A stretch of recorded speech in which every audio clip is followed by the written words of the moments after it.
Pin ఉంది, ఆమెతో మాట్లాడదాం. అమ్మ అసలు ఎట్లుండేది మీ అల్లుడు మీ అమ్మాయి? అంటే పెళ్ళి అయినప్పుడు చూసుంటారు కదా రావటం పోవడం అట్లా.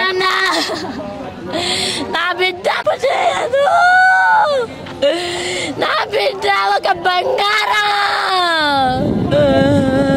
నా బిడ్డ ఒక బంగారం. ఆయన ఏం చేసుకున్నాడో నాకు తెలియదమ్మా. నా బిడ్డకు అట్లా జరగద్దు. నాకు 2 బిడ్డలు ఉన్నారు, నేనే ఎట్లా బతకను? నాకు 2 బిడ్డలు ఉన్నారు. మా అక్క బిడ్డ అట్లా చేసిరు, నా బిడ్డకు ఎట్లా అయ్యాను నేను? బయట ఆడపిల్లలు పెళ్లి చేయాలంటే భయపడే రోజులు వస్తున్నాయి, భయపడే రోజులు వస్తుంది. తల్లులకు కాదు బిడ్డలకు డాన్స్ చేయాలమ్మా, బిడ్డలు బతికేటట్టు చేయాలమ్మా. అక్కడ ఇక్కడ బోకర్ పని చేసి చంపుకుంటాను. 9 నెలలు కడుపులో మోసి ఆయన చేతిలో పెట్టింది మా అక్క.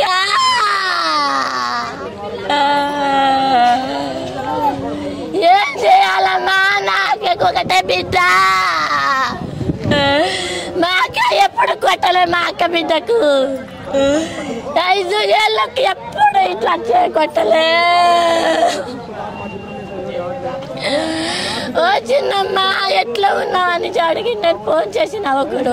అబ్బాయి ఎట్లా ఎప్పుడన్నా మాట్లాడదా మీతో మీ అల్లుడు? నాతో ఎప్పుడు మాట్లాడకపోయేది. దానికి ఎట్లా అనిపించేది అబ్బాయి బిహేవియర్? అసలు మంచోడు కాదు. ఎట్లా చేసి పెళ్లికి ముందు మీకు తెలీదా సంబంధం కుదుర్చుకున్నప్పుడు? నేను వెళ్ళలే, నేను వరంగల్లో పనికి వచ్చిన. నాకు ఇప్పుడు 4 నెలలు అవుతుంది నా గర్భసంచి, నేను ఆపరేషన్ చేయించుకున్నా. మా అక్క నన్ను పిలిచింది, చెల్లి నువ్వు రా. అమ్మ లేదు మనకు, మా అమ్మ గుండె నొప్పితో చచ్చిపోయింది. మా అమ్మ గుండె నొప్పితో చచ్చి మంచి చెడు చెప్పేటోళ్ళు ఇవ్వలేరమ్మా మాకు. నా బిడ్డ చదువుకు పంపినా కానీ పోలేరు. నాకు చదువు రాదమ్మా, నేను పోనమ్మా అని అంటే నాలాగనే నా బిడ్డ బతుకుతుంది. ఒకటే బిడ్డ కదా. మా బావ మా అక్క బాగా పని చేస్తారు. అడిగి పోకపోయినా ఏమన్నా అంత గారాబం బిడ్డ, అంత గారాబంగా పెంచిన. కాళ్ళలో పట్టి లేకపోతే తెగిపోతే 2 రోజులకే కాళ్ళలో పట్టీలు పెట్టేటోడు మా బావా. ఆ ఇంట్లో నడిస్తే ఒక బంగారం అమ్మా. మా అక్క బిడ్డకు ఒక నల్లగా పుట్టలే, ఆమె ఒక దొర బిడ్డలాగా పుట్టింది. దొర బిడ్డ కూడా పనికిరాదు మా అక్క బిడ్డ మీద. చివరికి ఎప్పుడు మాట్లాడిందమ్మా నీతో? మాట్లాడలే, బతుకమ్మ చేసినామే. బిడ్డ నువ్వు మా ఇంటికాడ రమ్మంటే రాలే. అమ్మ మేము కూడా మా అత్తోళ్ళు కూడా చేస్తున్నారు, నేను రానమ్మా అన్నది. సరే వాళ్ళ అత్తోళ్ళు చేసుకుంటున్నారు కదా అని అనుకున్నా నేను. నాకు ఈ సమాన్ని ఇట్లా అవుతుంది నాన్న, మా బిడ్డ ఇట్లా అయితే మా బిడ్డ ఇట్లా అవుతుంది, అట్లా చంపుకుంటాడు అని మాకు తెలియలే అమ్మా.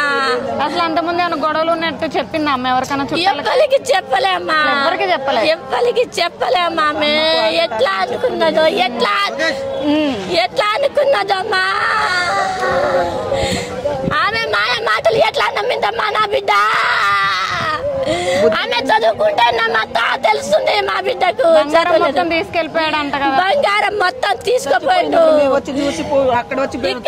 ఒకటి కూడా లేవు మేడం ఇంట్లో. అసలు బంగారం లేదు, ఆమె మీద కూడా లేదు. ఆమె మీదే ఉంది కానీ మళ్ళీ నైట్ చనిపోయి పొద్దున తెచ్చినప్పుడు కూడా అస్సలు లేదు మేడం. ముక్కు పుల్ల ఒక్కటే ఉంది మేడం, చెవులై 25 లక్షల బంగారం పెట్టారంట కదా. పెట్టినాం, పెద్ద తాడు ఇంత పుస్తలు మేడం అన్ని పెట్టినాం కానీ మేము వచ్చి చూస్తే ఒక్కటి లేవు మేడం. అది పట్టాలదిను 2 ఎండి ఉంగరాలును మెట్టలకే ప్యాక్ చేసి పెట్టిండు మేడం. ఇంకే లేవు పెట్టాం మేడం. మా మనవరాలకి ఒక్క సొమ్ము పెట్టలేదు మేడం. ఇప్పుడే పెళ్లి అయిందని ఎందుకు ఆ బంగారం తీస్తాం మేడం? తెలియదు మేడం. వేరే వాళ్ళకి పెడుతుండని చూడలేదు మేడం. మా ఊళ్ళో పోసిపోతే మేము సాదుకునే వాళ్ళం మేడం. అంటే ఆ ఊర్లో కూడా అడగలేదు అమ్మ కనీసం అబ్బాయి ఎట్లా ఏంటని పెళ్లి చేసే ముందు? వాళ్ళకి మధ్య ఉన్న వాళ్ళకు, నా కోడళ్ళకి, చిన్నమ్మ వాళ్ళకు, వాళ్ళ అన్నోళ్ళకి, వాళ్ళ మరదల వాళ్ళకి వీళ్ళే మాకు తెలిసి చెప్పలేదు. ఇక తెలిసి చెప్పకుండా ఇక తెలియక చెప్పకపోయినా ఒక నిండు ప్రాణం బలైంది కదా. చెప్పుంటే ఇదంతా జరిగేది కాదు కదా. మధ్యలో చేసిరు మేడం, మధ్యవలో చేసిరు. అదే పక్కన ఉంది. మా బిడ్డకు ప్రాణం ఎట్లా తీసిండమ్మా ఆయన? ఎందుకు చేసుకుపోయిండు ఆయన? ఎందుకు చేసుకోపోయిండు? మంది బిడ్డ అంటే నాకు అంత అల్సా. మా బిడ్డకు ఎందుకు చేసుకోపోయిండు? ఆయనకు ఒకటే, ఆయన వాళ్ళ తల్లికి ఒకటే.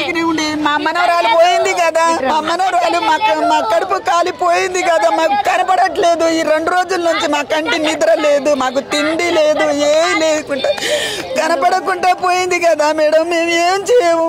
నా కొడుకు జీతం ఉండి నా కోడలు కూలి నాలి చేసి కొడుకు అమ్మ మీ మనవరాలు కొడుకు అమ్మాయి వాళ్ళ నాకు పెట్టి సొంత మనవరాలు ఇక ఏం చేయమని గోడు ఏడుస్తున్నావు మేడం. అన్ని పెట్టినావు మేడం, పిల్లాడు కూడా ఇచ్చిండు, అన్ని ప్రతి ఒక్కటి ఇచ్చిండు మేడం.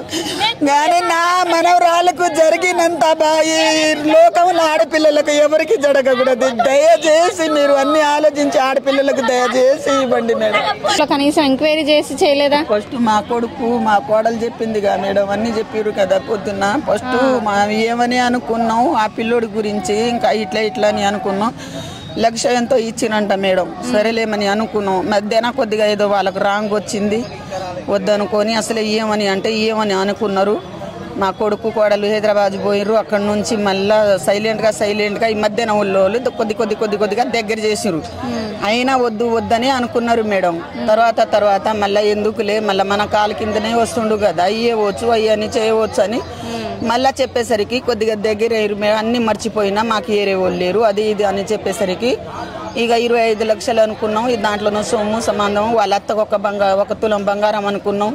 అవన్నీ ఆ పిల్లోడికి చైన్ పెట్టిండు, ఉంగరం పెట్టిండు, అవన్నీ పెట్టి ఈజీగా పెళ్లి చేసి. అమ్మాయి ఉంగరం మధ్యలో తీసుకెళ్లిపోయాడంట. కనీసం అప్పుడు కూడా చెప్పలేదు అమ్మాయి మీకు? అంటే తల్లిదండ్రులు చెప్పుకోలేదు, నానమ్మ అమ్మమ్మలకు కొంచెం చెప్పుకుంటారు కదా, అట్లా కూడా చెప్పలేదు? చెప్పుకోకుండా అంటే 16 రోజుల పండుగ దాకా వచ్చేదాకా ఎల్లోనే ఉంది. తర్వాత ఏదో సబ్బు అంటుకుందంట. అయితే ఎందుకు తీసి నీ బ్యాగ్ లో పెట్టుకోవచ్చు కానీ ఆ పిల్లోడే అన్నాడంట. మళ్ళా 3 రోజులకు చూస్తే అది లేదని అనేసరికి చూసేసరికి ఒక్కసారి కూడా చెప్పలేదమ్మా గొడవ అవుతుంది ఇట్లా మా ఇద్దరి మధ్యన ఇట్లా అవుతుందని? టార్చర్ పెడుతుండు కానీ మళ్ళీ వాళ్ళ అమ్మకు నాన్నకు చెప్తారేమో అని మళ్ళీ సైలెంట్ గా ఎవరికి చెప్పకుండా పిల్ల ఎవరికి చెప్పుకోకపోతే ఇలా ప్రాణాల మీదకే వచ్చింది కదమ్మా. ఏం చేయాలి మేడం? మాకు మీరన్నా అడగాల్సింది కదా, ఎట్లుందమ్మా కాపురం ఏంటని. బాగానే ఉంటుందని ఏం అడగలేదు మేడం. మేము అలాంటివి జరిగినాయి, అలాంటివి ఉండిపోయినాయి.